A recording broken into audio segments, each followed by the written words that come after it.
Namaste. Greetings to all of you. Grandmaster Shava Haksaruடைய Creative Transformation Golden Lotus Sutras on Spiritual Practice.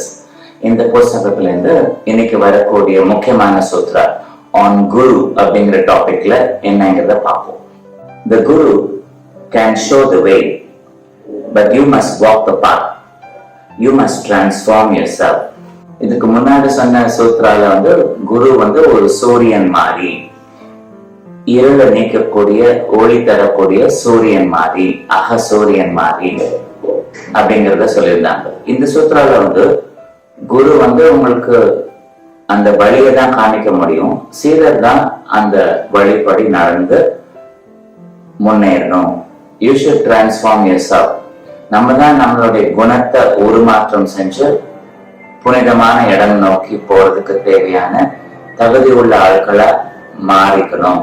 இது முக்கியமான செய்தி. குரு இருள நீக்கக்கூடிய ஒளியா இருக்கு அப்படிங்கிறது ஆப்வியஸா இருந்ததுன்னா, அந்த ஒளி நம்மளை கட்டாயப்படுத்தாது, நீ இப்படிதான் போகணும் அப்படின்னு சொல்லாது இல்லையா? அது மாதிரி குரு இருள நீக்கக்கூடிய ஒளி அப்படின்னா, அந்த ஒளி எந்த திசை நோக்கி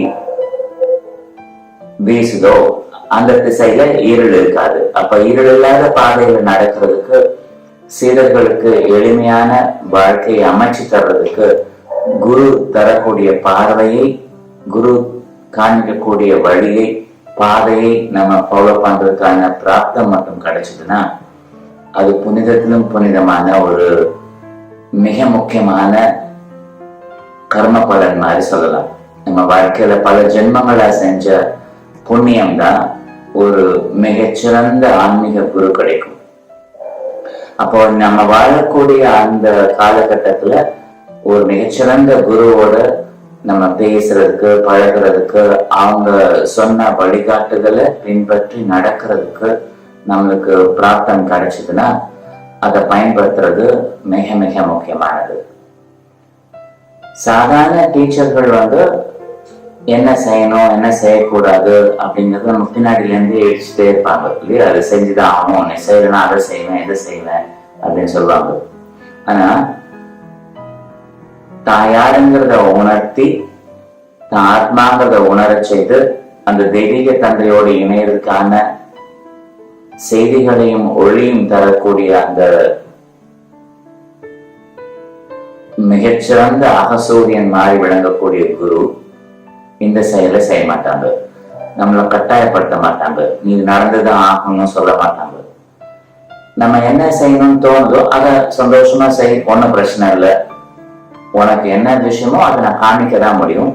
அதை ஃபாலோ பண்றதும் ஃபாலோ பண்ணாம போறதும் உன்னுடைய பொறுப்பு. நீ தான் உன்னுடைய குணத்துல உருமாற்றம் செஞ்சு முன்னேறணும் அப்படிங்கறத ஒவ்வொரு கிரேட் ஸ்பிரிச்சுவல் டீச்சர்ஸும் அவங்க சீடர்களுக்கு சொல்லியிருப்பாங்க. அப்போ நமக்கு கிடைச்ச குரு கிராண்ட் மாஸ்டர் ஷவா காக்ஸியும் அதே மாதிரிதான். அவங்க இதை செய் இதை செய்யாத அப்படிங்கிற நிறைய விஷயங்கள் சொல்றதை விட, அவங்க கொடுக்கக்கூடிய அந்த செய்திகள் மூலமா கண்ணுக்கு ஈஸியா புலப்படக்கூடிய உண்மைகளை காமிச்சிடுவாங்க. இதுதான் உண்மை அப்படின்னு தெரிஞ்சப்பறம் அதை ஃபாலோ பண்றதும் ஃபாலோ பண்ணாம போறதும் அந்த சீடரோட பொறுப்பு. அதனால்தான் குரு வழியை தான் காமிக்க முடியும், சீடர் தான் நடந்து அதை ஃபாலோ பண்ணணும். டிரான்ஸ்ஃபார்ம் ஆகிறது உன்னுடைய வேலை, உன்னை டிரான்ஸ்ஃபார்ம் ஆக்குறது குருவோட வேலை கிடையாது அப்படிங்கறத சொல்றாங்க. சீடரா இருக்கணும்னு ஆசைப்படக்கூடிய ஒவ்வொருத்தருக்கும், அவங்க எவ்வளவு முதிர்ச்சி அடைந்த சீடரா இருந்தாலும் சரி, அவங்களுக்காக சொல்லப்பட்ட மிக முக்கியமான செய்தி. இதுக்கு வச்சுக்கலாம். Wish you great day. Namaste.